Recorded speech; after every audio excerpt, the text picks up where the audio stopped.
Bonjour Adrien Gindre, Bonjour, votre invité ce matin, Michel-Édouard Leclerc. Bonjour Michel-Édouard Leclerc. Bonjour Adrien. On va parler du budget, parce que vous suivez tout cela avec beaucoup d'attention. Le nouveau Premier ministre Sébastien Lecornu a écarté ce week-end dans le journal Le Parisien un retour de l'impôt sur la fortune, tout comme l'idée d'une taxe Zuckman sur les hauts patrimoines. Est-ce qu'il a raison d'écarter ces idées? Alors d'abord, comme premier sujet du matin, c'est pas le plus sexy. Ça fait 3 ans qu'on nous parle de budget. J'essaye d'éviter de sortir de ça, parce que quand on anime un réseau d'entreprises qui fait 60 milliards de chiffre d'affaires, on n'est pas dans le budget, on est dans la croissance. Donc, c'est une manière d'échapper à la question, parce que ce serait trop quoi? Risqué pour vous? Non. Je trouve que ça ne répond pas aux besoins que l'on a. Ce débat sur le budget, c'est un débat comptable, mais qui ne dit pas ce qu'on fait avec, qui ne dit pas vers quoi on envoie la France. La croissance mondiale, aujourd'hui, elle est de 3,5%. Dans le monde. Moi, je suis un homme d'action, je suis avec des gens pragmatiques dans les magasins, dans l'industrie. Je veux que ça avance. Mais il y a quelques jours, vous disiez vous-même sur votre compte X, en tant qu'entrepreneur, c'est comme ça que vous vous présentiez, nous devons faire société et justifier notre utilité sociale. Aujourd'hui, concrètement, ça passe par quoi? D'abord, c'est investir pour notre croissance, investir sur l'éducation, investir sur les nouvelles mobilités, investir sur les transitions énergétiques, investir pour la transition numérique, parce que ça prend de court nos agriculteurs comme nos PME, et la décarbonation. Il y a plein de boulot à faire. Il y a 2,5 millions de logements sociaux à construire. C'est pas en faisant les poches, même des nouveaux riches, qu'on va faire ça. Donc, moi, je ne suis pas contre qu'il y ait des contributions exceptionnelles des gens les plus aisés dans le cadre d'un plan de relance pour faire la France leader de l'Europe, pour être combatif, reconquérant.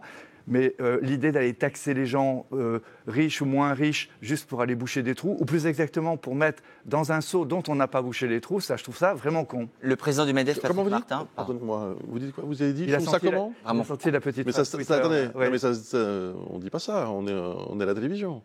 On est à la télévision, les seaux sont Je trouve ça vraiment con, vous troués. avez dit? Mais les seaux sont Attendez, troués. On ne sait excusez-moi, pas. mais vous avez vu le niveau des caisses françaises? Vous connaissez mieux que nous encore le niveau du... Il ne faut pas faire des efforts? Non, quand vous faites un plan pour TF1, vous commencez par regarder quelle est la part de marché que vous voulez aller prendre, piquer à France 2 et tout ça. Et puis après, avec vos comptables, ils vous disent, voilà les contraintes. On ne vous dit pas, on va vous faire les poches, tous les salariés de TF1, même ceux qui ont le plus, on va mettre dans un seau pour boucher des trous. C'est pas ça le sujet, Michel-Édouard Leclerc. C'est le sujet, c'est qu'il y a des sommes, vous le savez, les inégalités se sont creusées au cours des dernières années, et qu'il y a des gens qui sont extrêmement riches et à qui on dit, peut-être que vous pourriez faire un petit effort. Ça ne paraît pas complètement con, comme vous le dites. Mais à ça, je réponds oui. À ça, je réponds oui. Si on a une politique de revenus, une politique sociale dans laquelle on part du fait qu'il y a un accroissement du taux de pauvreté en France, qu'il y a des écarts qui se sont accrus entre les plus bas de l'échelle et les revenus les plus hauts de l'échelle, ça mérite une politique sociale, une comparaison entre la fiscalité du salaire, du dividende. Ça a un tout. On met les chiffres sur la table, mais ça n'a rien à voir avec boucher les trous, boucher la dette. Là, tout le débat qu'on a sur faut-il faire payer les riches, c'est pour boucher la dette.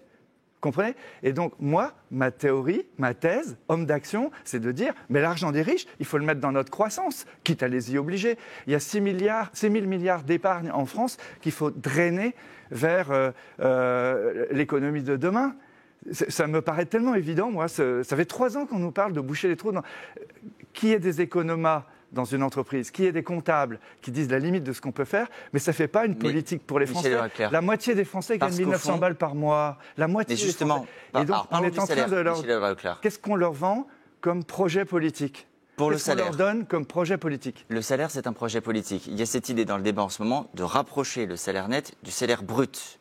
Vous faites une proposition étonnante. Vous dites taxons le numérique, les robots, l'intelligence artificielle pour justement récupérer des marges de manœuvre. Mais en fait, c'est une taxe anti-innovation que vous proposez. Alors, d'abord, si vous dites qu'il y a un problème, il faut résoudre le problème.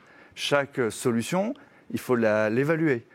Aujourd'hui, on dit il faut aller chercher l'argent des riches pour sauver le modèle social. On taxe les riches une fois, ça ne sauve pas le modèle social. On l'a eu sous Hollande, ce n'est pas la peine. Après, on dit on peut faire la TVA sociale. La TVA sociale, beaucoup de gens disent « Ah ouais, mais c'est inégal parce que tout le monde ne consomme pas pareil, il y en a qui ont plus besoin de consommer. » Moi, je suis parti d'un truc tout simple, c'est que la ressource aujourd'hui de notre modèle social, elle est financée par les gens qui travaillent, par les gens qui travaillent physiquement. pas par ceux qui émettent des chèques, pas par ceux qui envoient des mails, pas par ceux qui prennent des photos. Tous ces secteurs-là, aujourd'hui, ne payent pas de cotisations sociales, ni salariales, ni patronales. Mais vous n'avez pas peur que la France devienne un pays rétrograde, qu'on dise tout ce qui est nouvelles technologies, nous on le taxe? Donc, ce que je voudrais, c'est que ce soit les concurrents du travail qui payent une partie de l'avenir de nos travailleurs. Si c'est pas à nous de payer pour les Replicants ou les Robocop, c'est aux Robocop ou aux Replicants de payer pour les humains. Vous voyez, donc en gros, pour prendre une image, c'est pas à la caissière du magasin dont il faut piquer des cotisations sociales, c'est à la caisse enregistreuse, ou au système de paiement numérique, au PayPal. Michel Leclerc, pour parler aux concurrents du travail. Pour parler de tout ça, il faudra un gouvernement, il faudra un budget dont l'avenir est soumis au vote des oppositions. Écoutez ce que dit Olivier Faure, le patron du PS. Si on devait aujourd'hui se poser la question de savoir si on censure ou pas, je vous réponds très sincèrement, nous censurerons. Parce qu'aucun effort n'a été réalisé. Ça vous inquiète, cette perspective de voir le gouvernement tomber à nouveau ?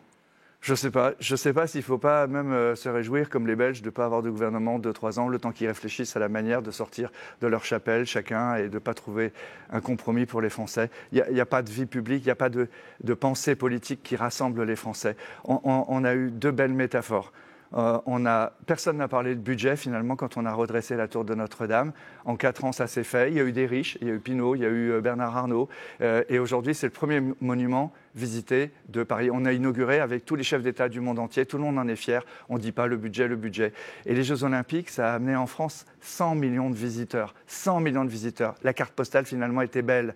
Voilà. Quand on sait faire des trucs, quand on mobilise les Français, télévision, personnes sur le parcours, eh bien, quand on attise notre fierté, ça marche. Mais moi, ce que je crois, c'est qu'il faut inverser, justement. Il faut sortir des projets forts et après, on trouve des sous. Vous créez un fonds en France. Vous dites, il y a 2,5 millions de logements sociaux qui sont à construire. D'accord ? On dit on ne les fait pas parce qu'il y a un trou. Non, non, vous dites il y a 2,5 millions de logements sociaux à construire en France. Vous faites un fonds, vous appelez les riches de ce pays, vous appelez l'épargne de ce pays. Et sur la base du volontariat. Et vous donnez une rentabilité différée, pas tout de suite, à des gens qui le peuvent. Et vous avez un plan de marche de l'économie. On parle trop de budget, de dette. Pourquoi vous dites ça au fond ? Est-ce que c'est parce qu'aujourd'hui, vous constatez des effets négatifs sur la consommation, un climat anxiogène qui freinerait les achats des Français? Ben oui, forcément. Un jeune comme vous, il ne sait pas s'il va pouvoir, avec l'argent qui est là de salaire de TF1, il ne sait pas s'il va pouvoir s'acheter un logement. Les voitures, vous savez si vous allez vous acheter une voiture, quel modèle, elle aura une valeur de revente, on ne sait pas. Il y a plein d'incertitudes avec la révolution numérique, technologique, il y a plein d'incertitudes avec la vie politique, on ne sait pas s'il faut investir à fond dans la transition solaire ou pas. Ça crispe la consommation des Français et donc oui, il faut redéfinir une politique. Et vous voyez bien que les réponses à ces questions, ce n'est pas simplement une question budgétaire. Un dernier mot, Michel Leclerc, à propos du Covid, puisqu'une nouvelle vague semble s'amorcer. Vous, de longue date, vous demandez à pouvoir vendre des autotests, des médicaments. Oui. Qu'est-ce que ça apporterait de différent ? Je pense qu'aujourd'hui, on a des vides dans la carte de dispensation de la santé, des médicaments en France. Il y a beaucoup de zones où il n'y a pas de jeunes médecins, jeunes pharmaciens. Les jeunes pharmaciens souffrent. Donc ce que je propose, nous qui avons des parapharmacies dirigées par des docteurs en pharmacie, des vrais, qualifiés, d'abord qu'ils soient reconnus par l'ordre des pharmaciens. C'est une première chose, qu'il y ait un ordre des pharmaciens, une section de la distribution comme il y a une section de l'industrie ou de la recherche, avec l'ordre des pharmaciens qui gardera le code de déontologie. Et je propose qu'on nous réautorise à vendre pas cher des tests de grossesse, comme on a dû aller conquérir le droit de vendre des masques, comme on a eu le droit de vendre des tests, mais on les a retirés. Donc il faut qu'on nous redonne ce droit. Bien. Merci beaucoup, Michel. J'ai pas compris. Vous avez eu un coup de fil ou pas de Matignon ou de l'Élysée pour participer éventuellement à... Non, je comptais en discuter avec vous. Non, mais vous avez eu un coup de fil ou pas ? Non, on ne vous a pas appelé. Non. Merci à vous. Ils ne sont pas dans mon plan de développement, là. Merci, Adrien Jean.